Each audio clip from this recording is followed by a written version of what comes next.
Mizo National Front MNF na ngarang thokiba press statement amada Manipur ki Chief Minister Nongthombam Biren from thadok naba demand tawkiba adugi chap chaba paukum ama Manipur lengak na thokpa press release amada pikre Manipur lengak ki press release aduda lengak asina atopa leba ki miyoi singna Manipur amadi India ki internal affairs singda yausil lakliba asigi mayokta ngasi su chap chana lepli haibaga loinana MNF na leba asigi mayokta thong kaya chathabaga loinana mamang thaktagi miyam gi marakta chayet na fibam ama oiraknaba honabada mateng pangsili haina maral sikre Manipur lengak ki cherol asina makha taraduna MNF hairiba political party asi anti national party amani amaromda Myanmar hairiba lebak asi Manipur da mayok dariba illegal immigration amadi drug ki issue sing asiki haurakfam ni hairaduna party asina India lengakna ain gi wangmada khusu khulai amadi drug kaya pusilakna Manipur amadi India mangnaba silliba sing asibu thingna bonariba asigi mayok ta leiba party amani masida natana MNF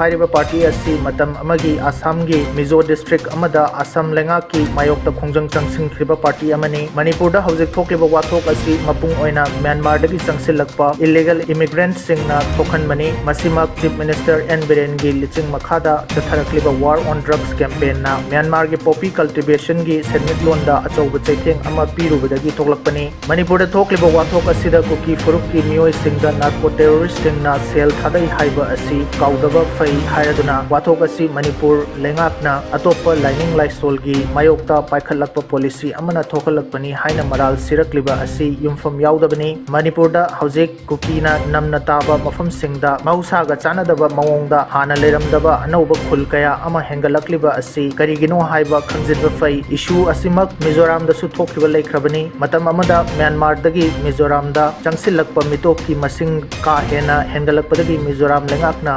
Myanmar macha singna lengak ki ayaba yaudana Mizoram da lam leibada athingba thamkiba su laikhrabani Chief Minister N Biren na Manipur da lauriba thodang bu singtharaduna mahakki lising makhada lamdam asida tangdu leitaba hanjilhalnaba kanna honari hairaduna mahakna wathok asida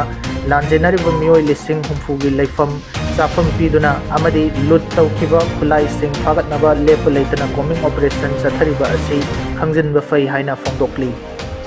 tongan district singi district magistrate singna ngarang amuk thoklakhiba order amagi matung inna Manipur gi tampak ki mafam singda thamlamba curfew adu ngasi November gi tang 18 gi ayuk pung 5 dagi numidang wairam pung 3 fawba pung 12 gi oina konthokli adu moina ma Kakching district magistrate na tholakpa order amagi matung inna Kakching district headquarter gi oina di school college sing makhata na numit nini haibadi ngasi amadi hayeng fawba thingkhigani hairi masida natna Kakching district ki oina curfew konthokpugi matam su ayuki pung 5 dagi 10 fawbadang oikhi